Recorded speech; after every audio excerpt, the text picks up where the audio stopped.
بلوچستان کے ضلع کیچ کے علاقے تربت میں گزشتہ ماہ CTD کی جانب سے مبینہ جعلی مقابلے میں 4 افراد کے قتل کے خلاف لوائقین اور بلوچ یکجہتی کمیٹی کی جانب سے لانگ مارچ کا سلسلہ جاری ہے۔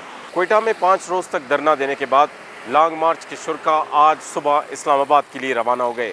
منتظمین کا کہنا ہے کہ اس لانگ مارچ میں 11 گاڑیوں میں 96 کے قریب افراد کوئٹہ سے روانہ ہوئے ہیں۔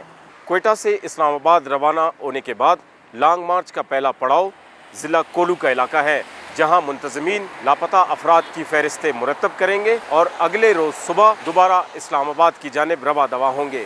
لاپتہ افراد کی بازیابی کے لیے کام کرنے والی تنظیم voice for Baloch missing persons کا دعویٰ ہے کہ رواں سال 33 ایسے افراد جعلی مقابلوں میں مارے گئے ہیں جن کا نام لاپتہ افراد کی فہرست میں شامل ہے۔